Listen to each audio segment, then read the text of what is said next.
Ya, oke. Halo, assalamualaikum warahmatullahi wabarakatuh. Ketemu lagi bersama saya di dunia tani. Oke, sahabat tani. Untuk di video kali ini, masih membahas tentang kelapa sawit.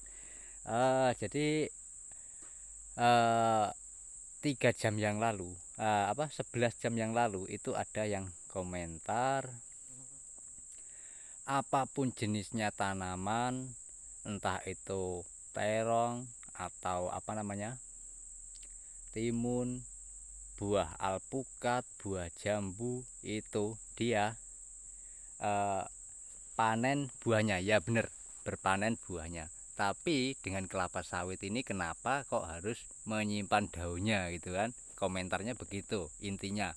Oke, kami akan membahas itu. Satu, untuk kelapa sawit ya.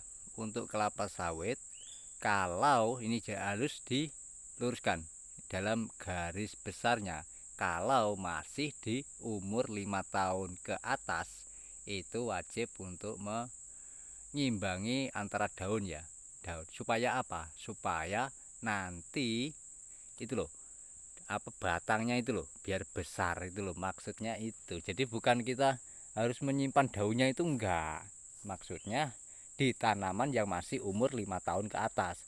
Kalau umur 15 tahun 12 tahun ke atas ya silahkan, silahkan untuk eh, songgo satu atau dua itu silahkan, bahkan yang penting jangan digantung ya, kayak itu contoh ada yang digantung. Oke. Saya perlihatkan itu digantung. Dan di layar Anda ini adalah tanaman sawit umur sekitar 13 tahun ya, 12 tahun 13 tahun. Ini tahun tanam kalau nggak salah 2007, jadi lebih ya, 12 tahun lebih ini. Oke, sudah paham ya. Jadi penjelasannya itu. Jadi jangan salah paham. Jangan salah paham.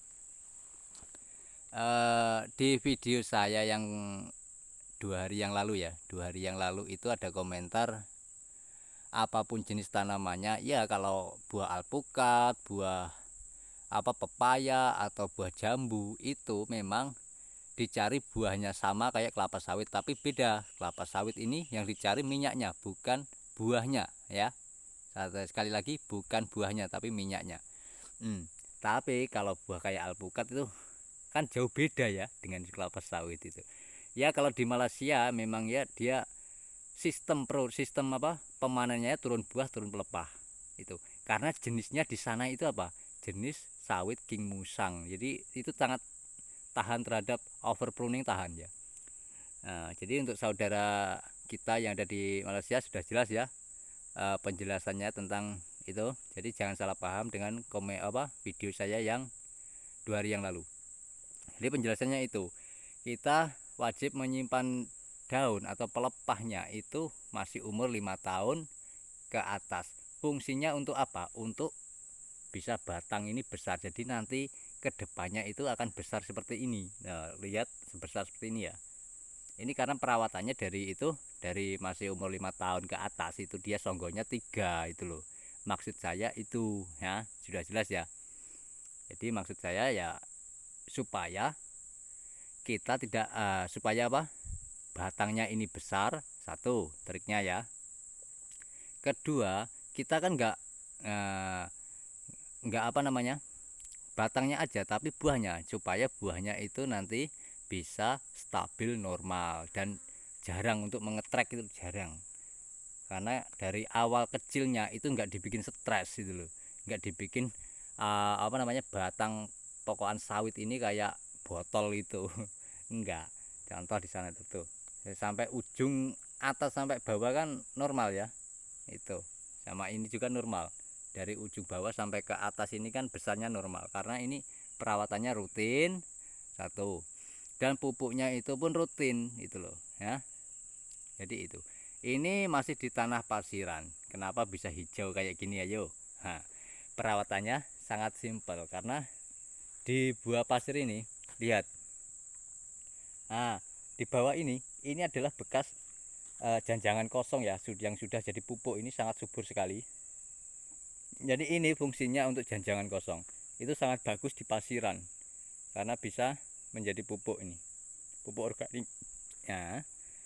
Di video-video saya sebelum-sebelumnya kan sudah membahas tentang pupuk apa saja ya yang kelapa sawit itu. Untuk di perusahaan ini tempat kerja saya dan ini bukan sawit saya, tapi tempat perusahaan saya bekerja.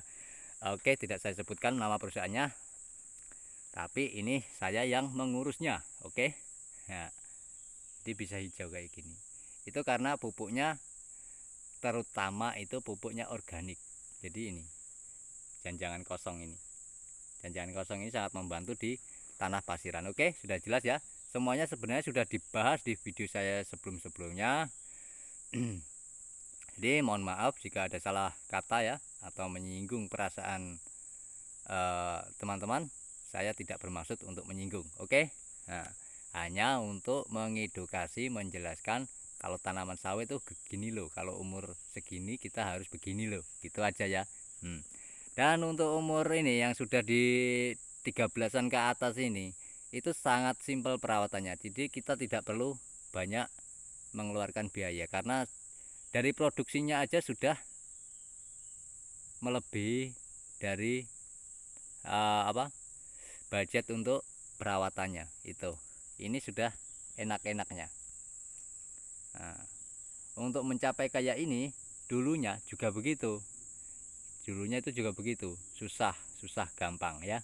Jadi untuk petani sawit, petani apapun itu semua yang Anda kerjakan jangan sampai mengeluh ya. Tidak ada yang mengkhianati hasil ya. Tidak ada yang mengkhianati hasilnya. Setiap ada pekerjaan itu tidak akan mengkhianati hasil. Oke? Sudah paham ya dari situ? Nah, ini. Dan satu lagi, tadi dia bilang apa? Buah jambu, buah alpukat, buah mentimun. Jadi jangan disamakan dengan buah-buahan yang umurnya itu pendek ya.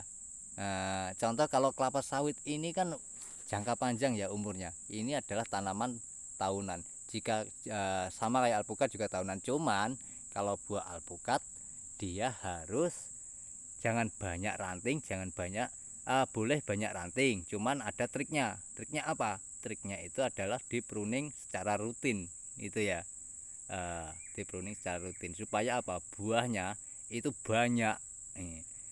Dan cara pempruningannya pun ada caranya sendiri ya untuk buah alpukat. Karena dulu saya juga bekerja di perkebunan alpukat. Ya sedikit-sedikit tahulah ilmu tentang kealpukatan. Oke, sudah paham ya. Kalau nggak salah dulu itu yang cabang air ya namanya, cabang airnya itu akan dibuang semua itu di pohon alpukat maupun pohon jambu. Oke, sudah paham ya dari situ. Jadi yang kita bahas di video kali ini adalah tentang kelapa sawit. Jangan disamakan dengan Malaysia sama Indonesia.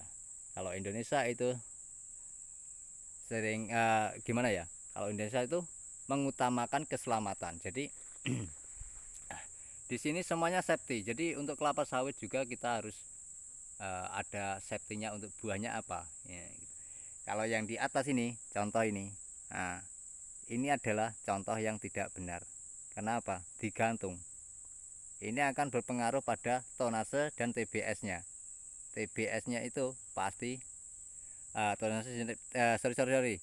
tonase dan TBS itu sama. Jadi tonase dan BJR berat janjang rata-rata, oke, akan berpengaruh di situ.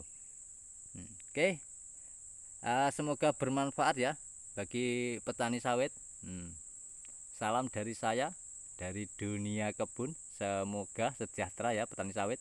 Dan jangan lupa selalu gunakan pupuk organik ya. Selalu gunakan pupuk organik karena apa? Untuk untuk memperbaiki unsur hara pada tanah, bukan pada tumbuhan tapi pada tanahnya itu loh. Kalau tanahnya kita subur, pasti tumbuhan kita akan subur juga. Oke, sudah jelas dari situ ya. Semoga bermanfaat dan sampai di sini, sampai ketemu di video saya selanjutnya. Dari saya, wassalamualaikum warahmatullahi wabarakatuh.